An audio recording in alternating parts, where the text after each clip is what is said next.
You can drink it and eat it, or eat with it, or cook with it, whatever the hell. Maybe I'll drink too much rosé. Anyways, all right. So I just deglazed with the rosé. I kicked up the heat a little bit because I want this to kind of come together. And then next, I'm going to blend this mixture. And this is going to be my base for my polenta, AKA grits. All right.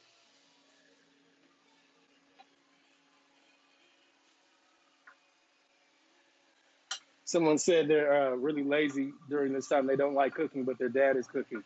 I'm not going to knock it. For me, especially during these times at first, I was kind of like, well, I'm still stressing, but I was stressing out. I ain't gonna lie. I had a lot of events that were canceled, clients that canceled, and I didn't know what was going on. And then, you know, took a week, maybe 2 weeks to kind of get my headspace right and figure things out. And after that, I said, well, you know, let's kick these cooking tutorials up. Cooking for me is actually kind of a stress reliever. Uh, it's, you know, it's been saving me a little bit from in these times, especially baking and things like that. And, you know, I'm an outdoorsman. I like camping and being prepared. So I'm doing shit like making sourdough starters and pickling things just so I can be prepared, exercising that shit. So, yeah. All right. All right. All right. Let's- uh, I'm just checking comments, y'all. I'm just checking comments. Oh, we looking good, y'all. We looking good. Last week I was under time. This week I'm kind of in the right spot. So, all right. Boom. All right. That is done. And so, let me move this knife out the way. Get that pan there. I'm gonna have some dishes tonight. All right. All right. All right. So, with the grits or polenta, with the ratio says 3 to 1. So that's 3 parts water to 1 part grit. So what that says is I need 3 parts liquid to 1 part grit. So 3 cups of liquid, 1 cup of grits.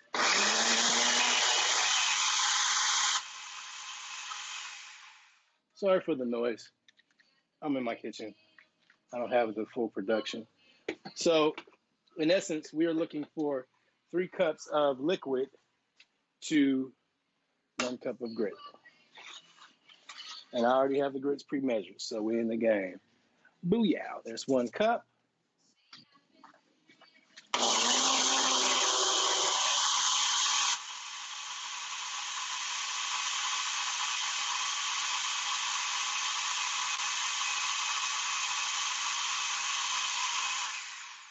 All right. Boom, boom, boom. So, ladies and gentlemen, this is our puree. So, they got us about 1 cup of the roasted red pepper puree. Mm-mm-mm. Oh, yeah. We're going to drop that in the pan. Let's see. I added stock to this cup just to get a little bit more of that out. Let's do right now. See you next lifetime. Y'all don't know I can sing. You don't have to tell me. It's okay. So I'm taking the radicchio off now because it's charred really beautifully. And we don't want to overcook that. Mm-mm. All right. Boom, boom, boom. So charred radicchio is there. All right. So now for the Brussels sprouts. I'm going to spread these bad boys out just a little bit. And we're going to get them to crisp up now. So ladies and gentlemen, you're starting to see the leaves kind of come together. Seeing some of the char, but we want a little bit more. I'm going to pop this in actually a little bit longer before I add my sauce. I don't want it to burn. I want it to be crispy and flavorful, okay? So boom, that's the Brussels sprouts. Let's take a look at these carrots. You can see that. Wish you guys had smell-o-vision. They're coming together, but they need a little bit more time. We want the natural sugars in those bad boys to melt and do their thing, and it's gonna caramelize. We want some color. We want a little bit more of the natural sweetness to come out and all that good stuff. Ooh, double check this.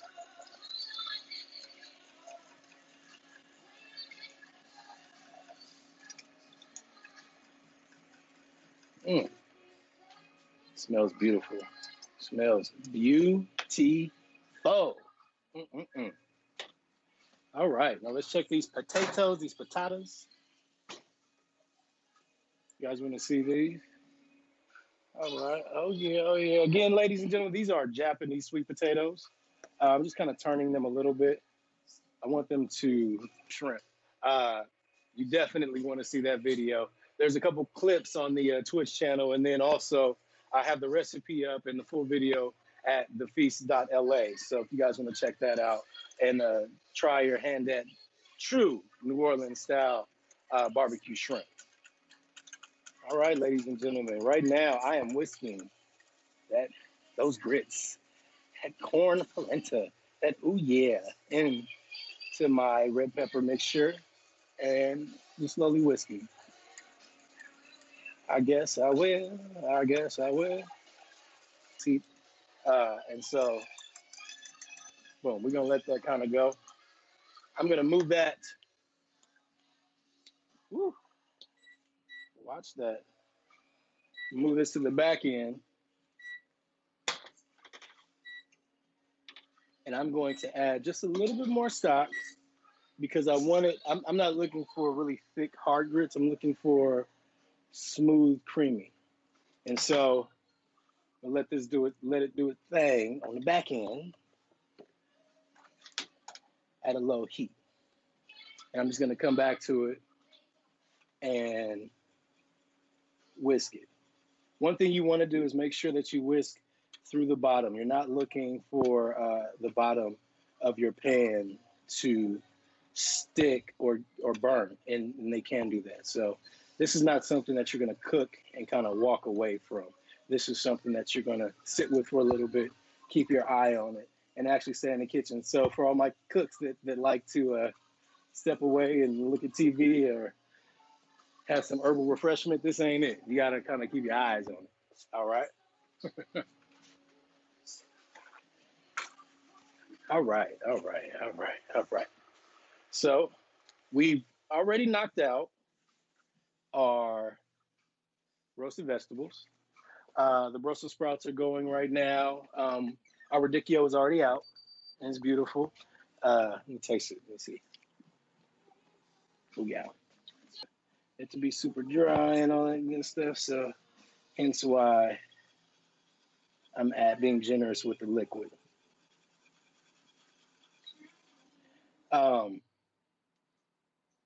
Make sure when you're cooking your grits, ladies and gentlemen, that you put some flavor in there. Don't just cook it with water. Don't just cook it with butter. Add a little bit of salt. Add a little bit of pepper. Some people are gonna kind of kill me for this, but I grew up. My grandfather taught me to eat grits with butter and sugar, and as a kid, anything with butter and sugar was amazing. And so, yeah, I grew up eating grits with butter and sugar. As an adult, I don't necessarily need butter and sugar in my grits. I appreciate it, but I don't need it. So I am spraying this with nonstick.